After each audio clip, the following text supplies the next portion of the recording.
Day one.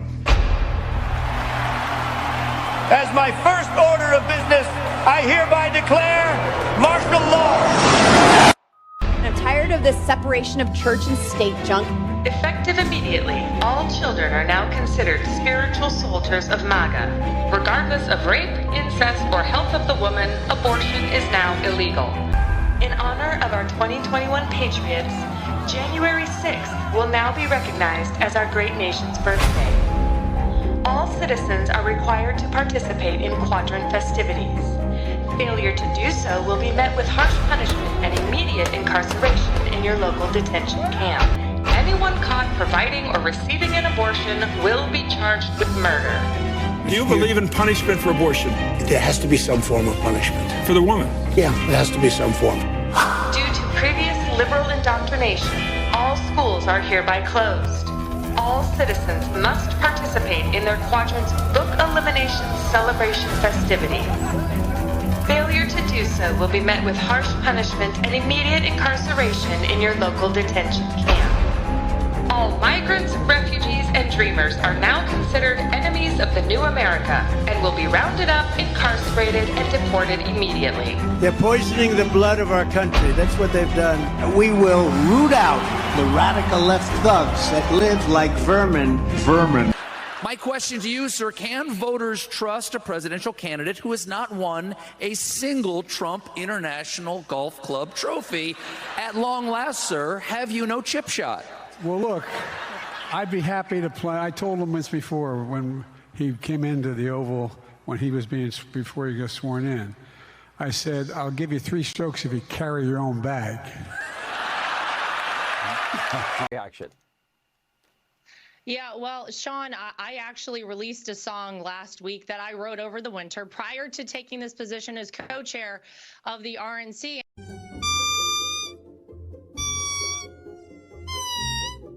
That C-SPAN caller was perfect. Now, look, I'm not a gambling person. I'm really not. But if I had $1, and I don't at the moment, I really don't, empty pockets. If I had $1 floating, I would put it on the fact that Speaker Johnson is in a bit of a hole, and he just talks a good game. Oh, he's going to stand up to Marjorie Taylor, etc., etc. Anyway, if I had $1, I'd put it on Hakeem Jeffries potentially being Speaker, because I think Johnson is down to his bare knuckles. Don't think it's going to go too well. But in his own world, he believes that he is the new Kevin McCarthy. What a position! All right, let's look at, I'm not really sure why, maybe I understand why Kevin McCarthy resigned, but then you have Bill Johnson resign, Brian Higgins resign, Mike Gallagher is resigning, and your very slim margin, the slimmest of any House Speaker in history, has gotten even smaller. Biden's DOJ treated Catholics like terrorists. If you were a practicing Catholic, you were a domestic terrorist. If you bought a Bible, you were marked by your banks, and that information was given to said FBI and DOJ.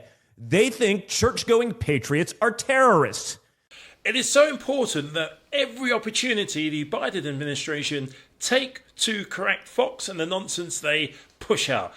KJB totally nailed them. We're grateful that Fox agrees with President Biden about the importance of recognizing Trans Day of Visibility. And I'll just quote something that Fox said back in 2021. They tweeted this: Trans Day of Visibility is dedicated to celebrating transgender people. To all the transgender men, women, and non-binary folk, we see you and stand with you. Now, of course, Fox couldn't possibly cope with egg on their face, so let's compare how they put the story out versus the truth. The White House also coming to Biden's defense, calling the criticism cruel and dishonest. Every year for the past several years, on March 31st, Transgender Day of Visibility is marked. And as we know, for folks who understand the calendar and how it works, Easter falls on different Sundays, right? Every year. And this year it happened to coincide with Transgender Visibility Day. And so that is the simple fact. That is what has happened. That is where we are. And I do want to say a couple of things because I think it's important here. As you just stated in your questions, what we've been hearing out there, a lot of misinformation done on purpose. And as a Christian, who celebrates Easter with family, President Biden stands for bringing people together and upholding the dignity and freedoms of every American. Now, sadly, and it's not surprising, right? It is actually unsurprising that politicians are seeking to divide and weaken our country with cruel, hateful, and dishonest rhetoric. It is dishonest what we have heard the past 24 hours. It is untrue what we heard over the weekend. And, you know, we were at first, want to be very clear, confused on their coverage. We're grateful that Fox agrees with President Biden about the importance of recognizing Trans Day of Visibility. And I'll just quote something that Fox said back in 2021. They tweeted this: Trans Day of Visibility is dedicated to celebrating transgender people. To all the transgender men, women, and non-binary folk. Somebody tell me where the nut job farm is located. There's just an endless stream of them. Trump's just endorsed his new Pass the Birds. Please tell me this guy's an actor. He's for real. I'm coming here to declare war on every demonic, demon-possessed Democrat that comes from the gates of hell. I appear to have upset the MAGAs because I dared make a little joke about Baron Trump being the tallest teenager in America. It was a joke, but apparently if you're a Trumpy Trump, you don't really have a sense of humour. Thin skin.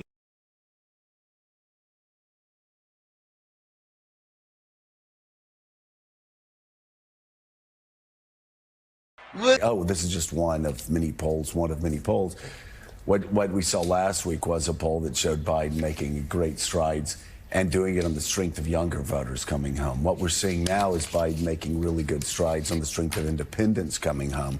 And I saw Dan Pfeiffer, I think it was Dan Pfeiffer, saying the important thing about the State of the Union address wasn't that it was going to give Biden a quick bump. It's that it proved the Republican lie that he was some doddering old man, some doddering idiot. Just proved that to be a complete lie, that this is a guy that actually gave better than he got. And it's actually House Republicans and Donald Trump that are looking like, and it's interesting because idiots. That's what the Biden campaign wants the public to believe and wants us to believe, which is the more they see of Joe Biden, and in contrast, the more they see of Donald Trump, the more independents in particular are going to like Joe Biden. So they saw the State of the Union. You've seen a bump since then for the president. They said, okay, he looked solid that night. He's up to this job. And now they're seeing more and more of Donald Trump. They're seeing the repulsive stuff he's putting on social media. They're watching how he behaves outside the courtroom. And people who may have tried to tune politics out and who could blame them for the last couple of years are starting to tune back in and go, ugh, I don't think I want to do this show again. I don't want to see this movie again. So we'll see if those trend lines continue, but certainly in the last couple of weeks in the favor of President Biden. Well, and Gene, two things going on also right now is you have Trump getting more important by the day. All these people say, oh, they're just tweets. Oh, they're not just tweets.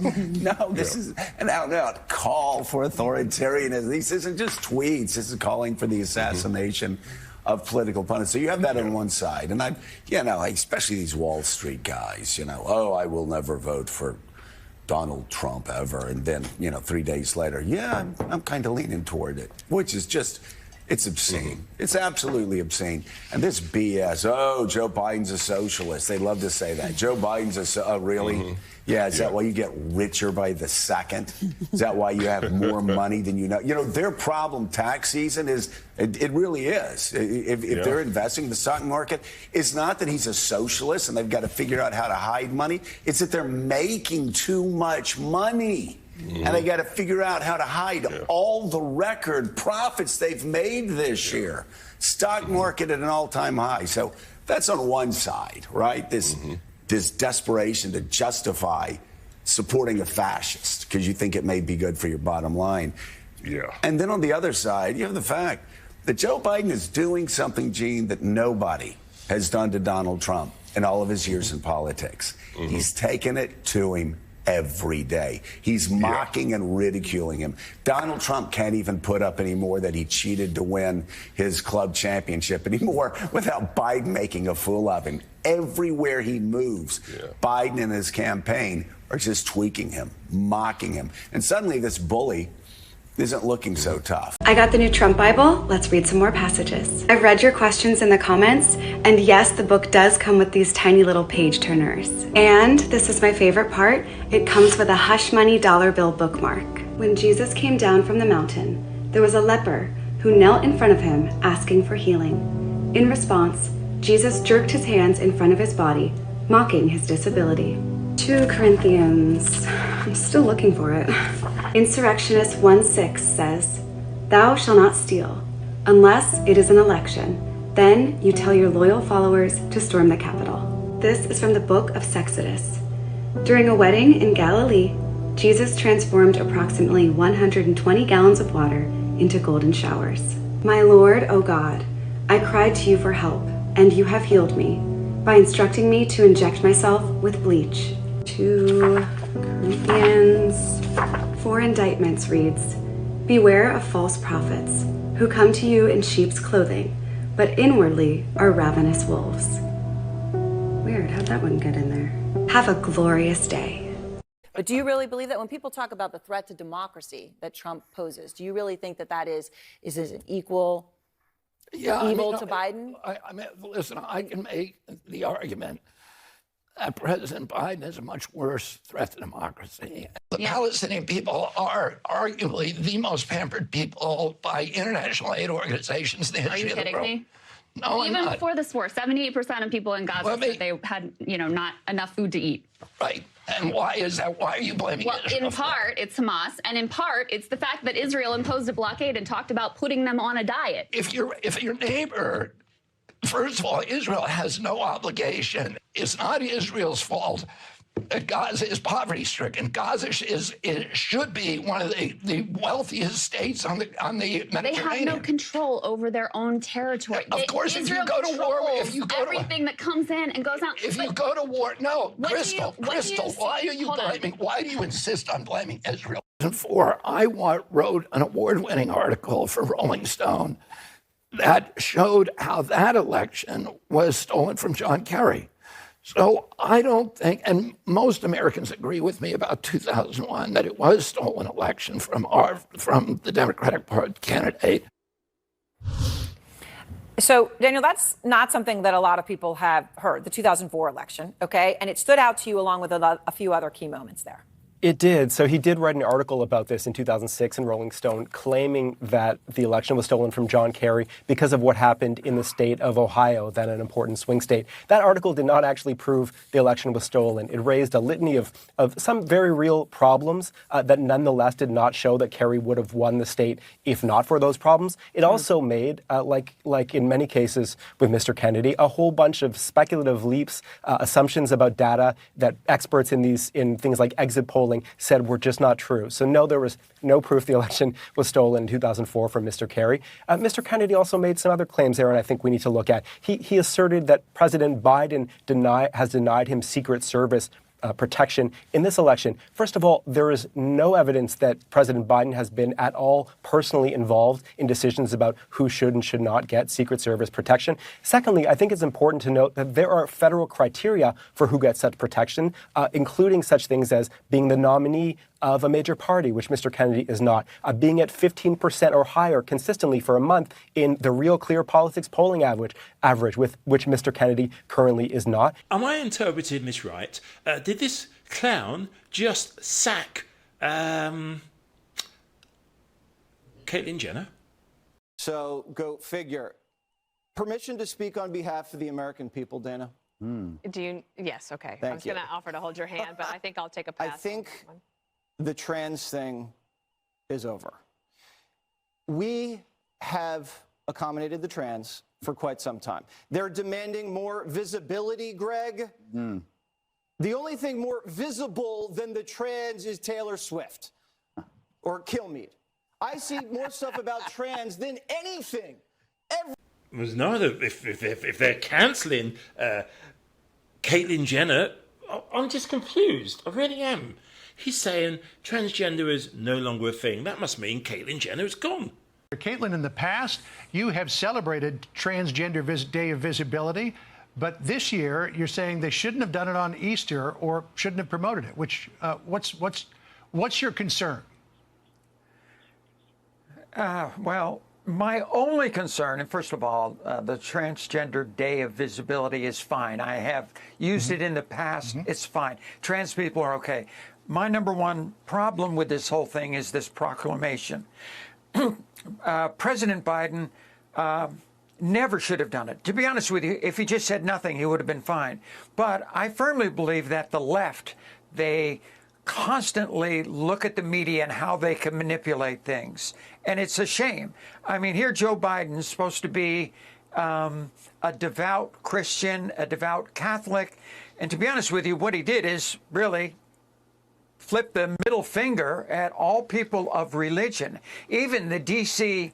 Archbishop on this weekend on Face the Nation called him a cafeteria Catholic, meaning he uses religion when it's convenient for him. And that's exactly what he did.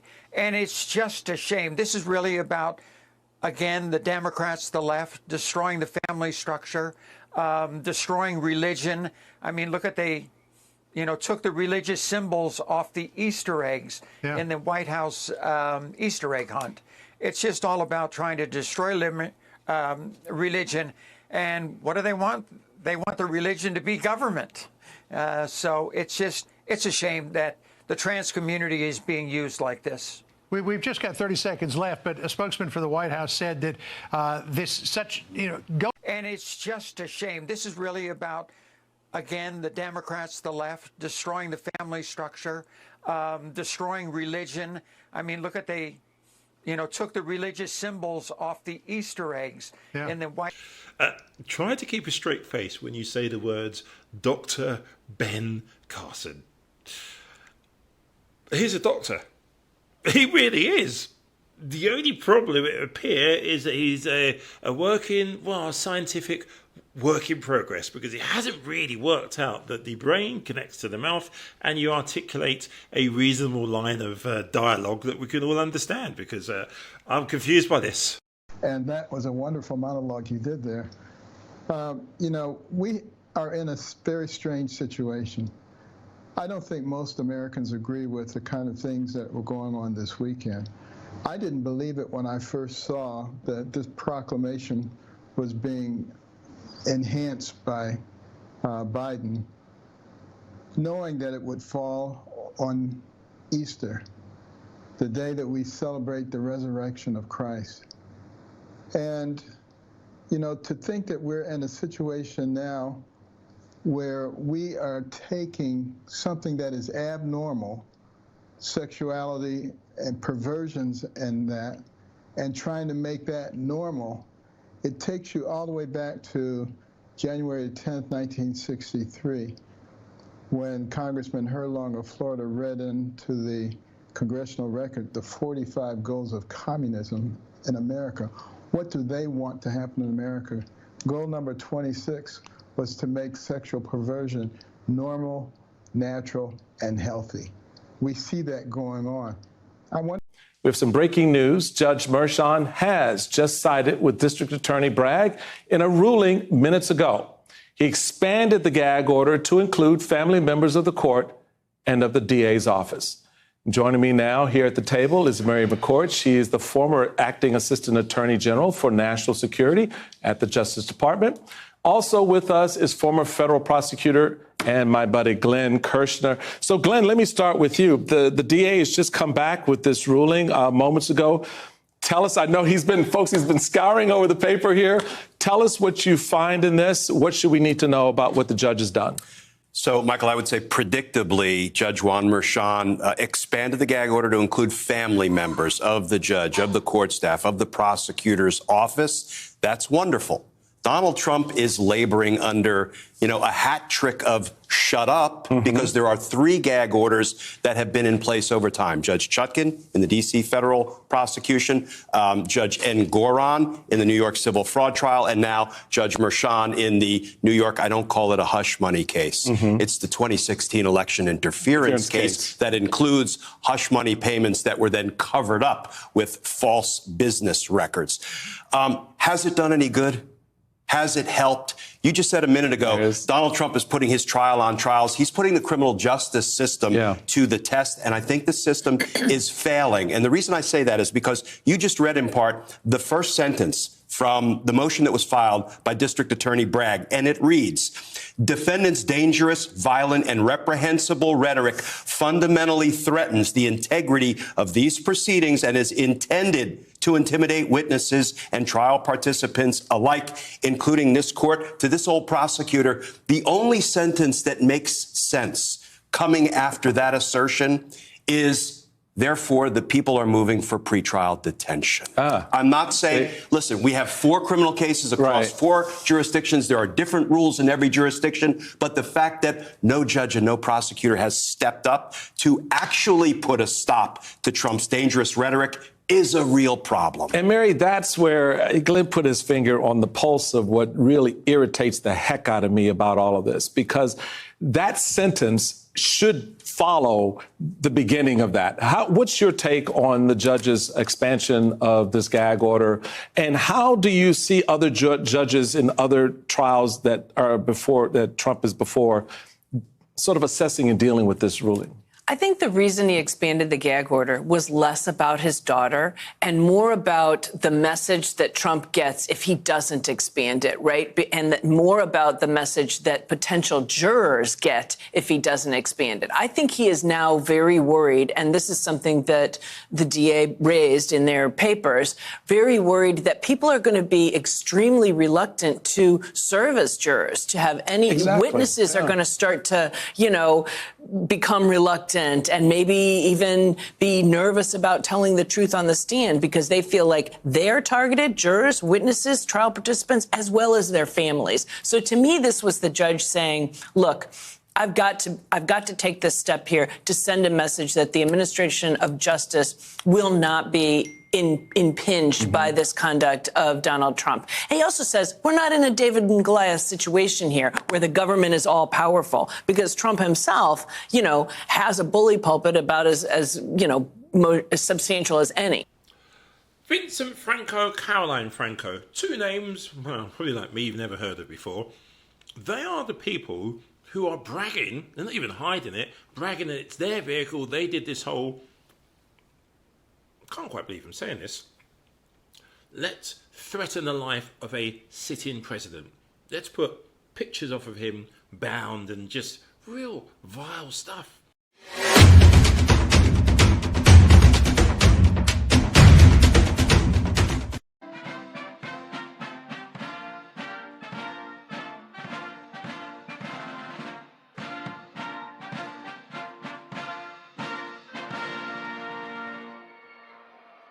Welcome to the White House Easter egg roll. Happy Easter, everybody.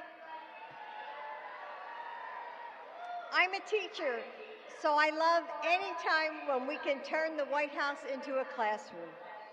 And that's what we're doing today. The South Lawn is transforming into our learning playground and school community. And there's so much to discover. Listen to a story in the reading nook. Explore space. Make circuit breakers. Write notes to our troops. Take a field trip to a farm. Hunt for dinosaur fossils, and so much more. Education expands our horizons and transports us to new worlds. Just like these balloons, it allows all students to soar and reach unimaginable heights. I hope that you all learned something new today, but most importantly, I hope you all have fun. And now it is my honor to please welcome my husband, the President of the United States, Joe Biden.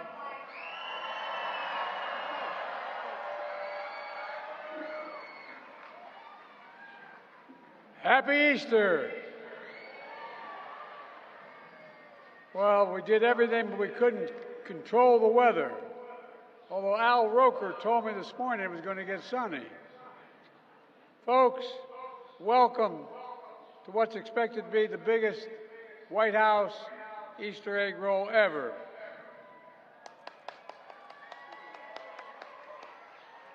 I want to thank the National Park Service, the White House Historical Association, especially the American Egg Board, and our nation's egg farmers for the Egg Board. They've done a great job. And thank you for making this special tradition possible. You know, it began in 1878 because they wanted to have an Easter egg roll on the park grounds, but they weren't allowed to do it. So the president then said, let's have it at the White House lawn. They couldn't stop that. It's been going on since then. Easter reminds us of the power of hope and renewal, sacrifice and resurrection, but mainly love and grace toward one another. It's time to pray for one another, to cherish the blessings and the possibilities that we have as Americans. That's what I see in our country. We're a great nation because we're good people. Our values are solid, and the rest of the world looks to us, and we're determined to keep up that banner. And because of you, the American people, and I mean this sincerely, I've never been more optimistic about America than I am today. We have enormous opportunities, enormous opportunities. We just have to remember who we are. We're the United States of America, and there's nothing beyond our capacity. God bless you all. Enjoy the day, and I'm coming down to do that Easter egg roll in just a minute. Thank you all so very, very much. Thanks, everybody. And by the way, say hello to oyster bunnies. Come on up, bunnies. Get up here so they can see you. Come on, get in there. Pretty big bunny, huh? All right. Thank you all so very, very much. It's all yours. President's own.